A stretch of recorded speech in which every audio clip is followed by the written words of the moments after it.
ওরে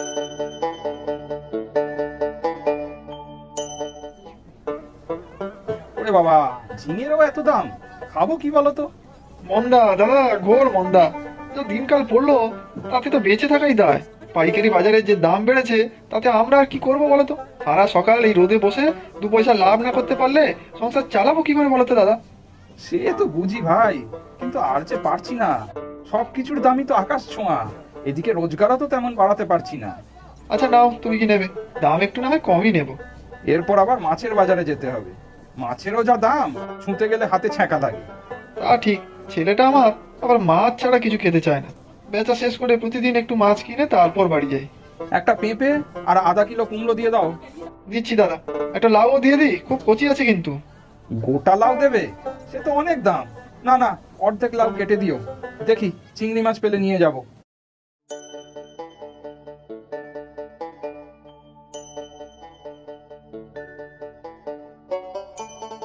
আহা, লাউ চিংড়িটা জবরদস্ত হয়েছে। আর একটু দেবো তোমাকে? ইচ্ছে তো করছে, তবে আমাকে দিলে তো তোমার ভাগে আর কিছুই জুটবে না। খাবে কি দিয়ে শুনি? তুমি খাও না, আমি ঠিক খেয়ে নেব। না, তোমাকে নিয়ে আর পারি না। লাউ চিংড়িটা ভালো বলে আমি ভুল করে ফেলেছি। নাও, এই পটল ভাজাটা তুলে নাও। তুমি খাও, আমার পটল ভাজা আছে, ডালও আছে, একটা কাঁচা লঙ্কা নিয়ে নেব, ব্যাস। আর কিছু লাগবে না। সত্যি গো শিখা, আর যে কুলোতে পারছি না। সবজি মাছ সবকিছুরই যা দাম। আজ মাছের বাজারে ঢুকেও দাম শুনে চলে এলাম। আগে এই সময় প্রচুর ইলিশ উঠতো। ঠিক বলেছ। আর দলে দলে ইলিশ ধরা পড়লে বাজারে অন্য মাছের দামও পড়তো। তার সাথে শাকসবজিরও দাম কমতো। এবছর ইলিশ খুব কম উঠেছে। কি আর করা যাবে, একটু বুঝে সুঝে খরচা করতে হবে। খরচা আর কত কমাবো বলতো? শখ আহ্লাদ সেই কবেই সব ছেড়েছি। এখন শুধু দুবেলা দুমুঠো ভাত জোটানো। আমি ভাবছি দু একটা টিউশনি শুরু করব। বিয়ের আগে তো কয়েকটা বাচ্চাকে পড়াতাম। এখানে কে দেবে তাদের বাচ্চাকে তোমার কাছে পড়াতে? বড় লোক যারা, তাদের বাচ্চাদের সব বড় জায়গায় টিউশনি পড়াবে। আর গরিব যারা, তারা পয়সা দেবে না। একবার চেষ্টা করে দেখি না? বাবার খাওয়া হয়েছে? হ্যাঁ, আমি ওনার ঘরে আগে খাবার দিয়ে এসেছি। ওনার কয়েকটা ওষুধ শেষ হয়েছে, বিকেলে একটু নিয়ে এসো মনে করে। আর হ্যাঁ, মশা খুব বেড়েছে, একটা মশা মারার তেলও নিয়ে এসো। তাও ভালো, বাবার পেনশনের টাকাটা মাস গেলে আসে। না হলে ওষুধপত্রের যা খরচ! ডাক্তার দেখালেই তো রাজ্যের পরীক্ষা করতে বলে। বাবা কিন্তু এত বয়স হলেও মোটামুটি ভালোই আছে। নিজেরটা সব নিজেই করেন, আর বাগানটা নিজেই পরিচর্যা করেন। তুমি তো সময়ই পাও না। বাবার সাথে কি আর আমার তুলনা? বাবা কিন্তু পোস্ট অফিসে চাকরি করতেন। এখানে শেষের দিকে পোস্টিং ছিলেন। তারপর এই গ্রামেই স্থায়ীভাবে থেকে গেলেন। হ্যাঁ, আমাকে বলেছে উনি চাইতেন তুমি যাতে ভালো পড়াশোনা করে সরকারি চাকরি পাও। ঘুষ! আমি পড়াশোনায় সবসময়ই কাঁচা। সরকারি চাকরি তো কোন ছাড়, একটা পাকাপোক্ত কাজও জোটাতে পারিনি। এখন যেখানে আছি সেখানেও নড়বড়ে। তাও আজ অনেকদিন পর রবিবার ছুটি পেয়েছি। আমাকে ডেকেছেন বাবা? হ্যাঁ বৌমা, ডেকেছি। কিছু লাগবে আপনার? চা এনে দেবো? না না, চা লাগবে না এখন, পরে দিও। আমি তোমাকে ডেকেছি অন্য কারণে। বসো এখানে সামনে। বলুন বাবা। দিনুর মুখে শুনলাম তুমি নাকি পড়াতে চাও। হ্যাঁ বাবা, তাতে আমারও একটা পড়াশোনার চর্চা থাকবে, আর যদি কিছু উপার্জন হয়। সেই কথা আমি বুঝি বৌমা। দিনুর যা চাকরি, তাতে সংসারটাই হয়তো কোনো মতে চলে। আর আমার যা পেনশন, তাতে আমার ওষুধপত্র, ডাক্তার, কবিরাজ এতেই চলে যায়। না না বাবা, আপনার খরচ নিয়ে চিন্তা করবেন না, আমরা ঠিক সব সামলে নেব।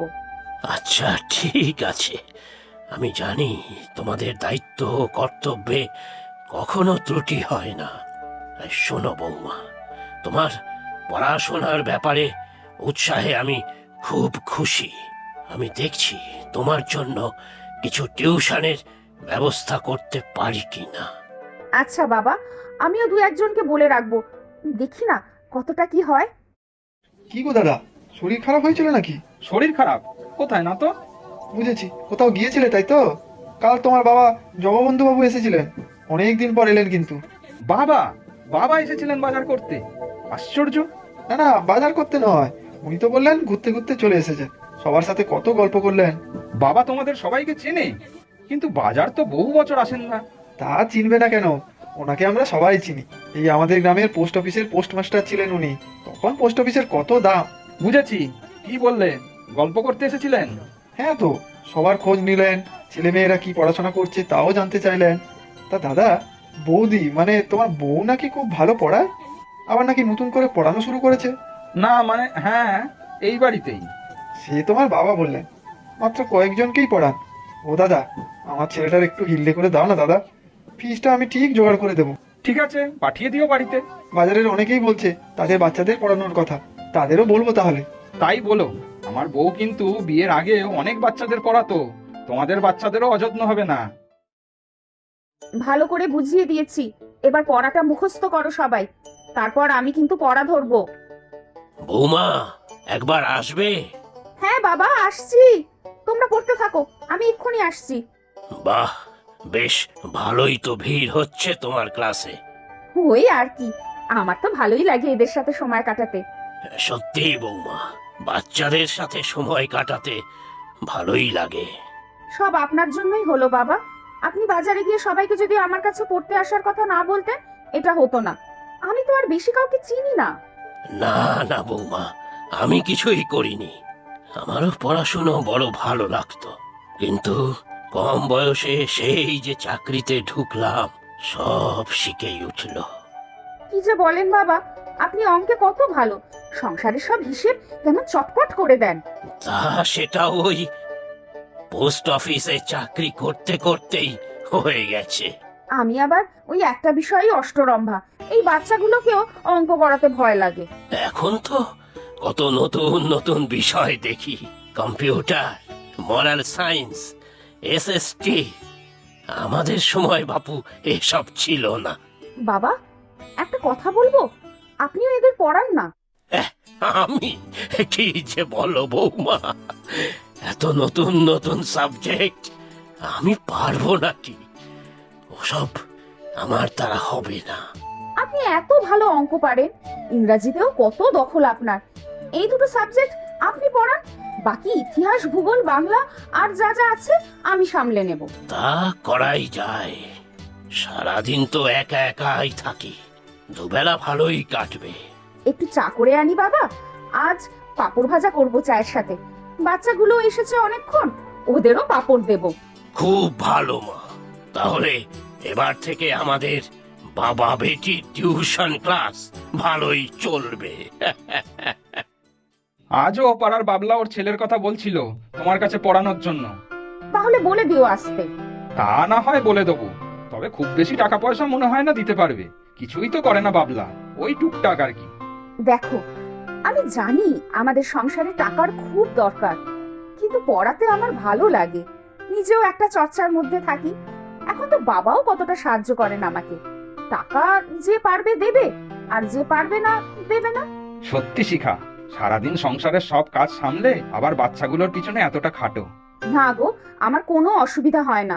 আগে তুমি বেরিয়ে যেতে, সারাদিন ঘরে একা থাকতাম, এখন দুই বেলা যে কিভাবে সময় কেটে যায় বুঝিই না। তুমি আমার জন্য এত দুশ্চিন্তা করো না। বাবা খেয়েছেন?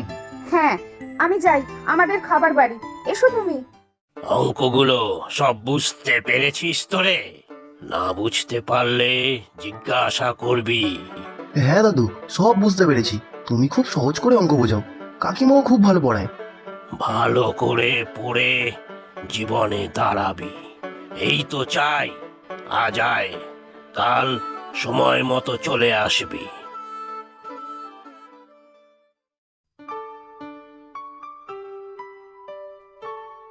কি বৌমা, অন্যদের পড়ানো শেষ হলো?